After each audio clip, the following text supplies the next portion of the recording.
William died on August 2nd, 1997 at 6:30 in the afternoon from complications from a massive heart attack he'd had the night before. He was 83 years old.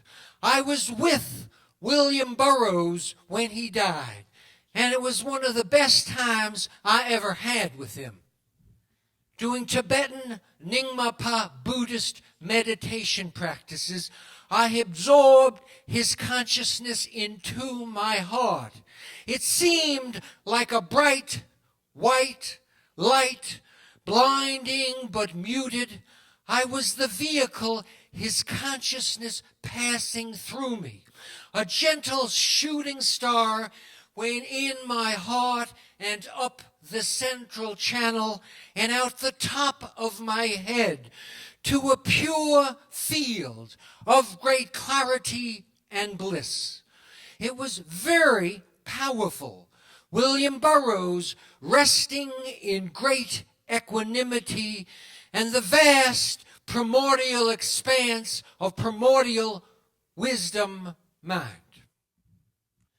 I was staying in William's house, doing my meditation practices for him, trying to maintain the good conditions and dissolve any obstacles that might be arising for him at that moment in the bardo.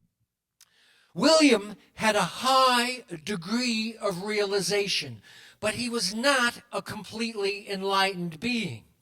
I had great confidence in his capabilities. Lazy, alcoholic, junkie William. And I didn't allow any doubt to arise in my mind because it might allow doubt to arise in William's mind. I had to proceed fearlessly with absolute confidence. Now I had to do it for him. What went into William Burroughs' coffin with his dead body? On August 6, 1997, Tuesday at 1 in the afternoon, James Grauerholz and Iris Silverberg came to William's house to pick out the clothes for the funeral director to put on William's dead body. The clothes were in a closet in my room, and we picked out the things that would go into William's coffin and grave, accompanying him on his journey in the underworld.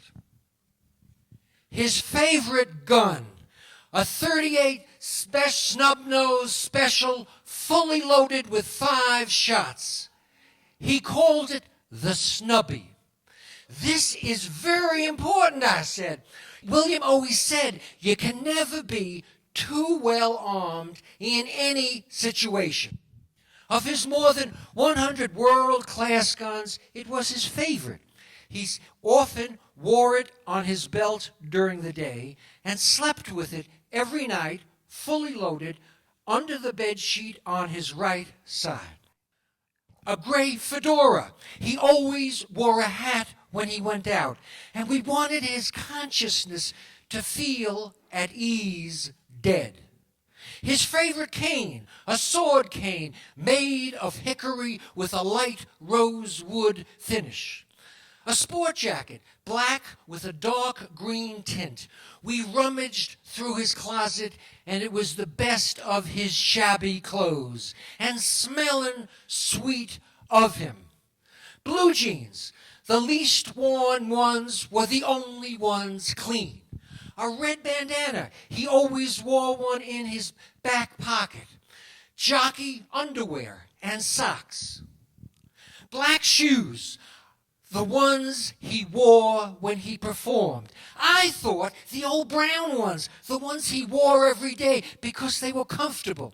But James said, there's an old CIA slang that says getting a new assignment is getting new shoes. A white shirt We'd bought it in Beverly Hills, in a men's shop in Beverly Hills in 1981 on the Red Night Tour. It was his best shirt. All the others were a bit ragged. It had become tight. He'd lost a lot of weight, and we thought it would fit. A necktie, hand-painted by William. A Moroccan vest, green velvet with a gold brocade trim, given him by Brian Geisen 25 years before. In his lapel buttonhole, the rosette of the French government's Commandeur des Arts et Lettres, and the rosette of the American Academy of Arts and Letters, honors which William very much appreciated. A gold coin in his pants pocket, a gold 19th century Indian head $5 piece symbolizing all wealth. He would have enough money to buy his way in the underworld. A ballpoint pen, the kind he always used. He was a writer and sometimes wrote longhand. His eyeglasses in his outside jacket pocket. A joint of really good grass. Heroin. Just before the funeral, Grant Hart slipped a small white paper packet into William's pocket. "Nobody's going to bust him," said Grant. William, bejeweled with all his adornments, was traveling in the underworld. I Kissed Him, an early LP album of us together, 1975, was called Biting Off the Tongue of a Corpse. I kissed him on the lips, but I didn't do it.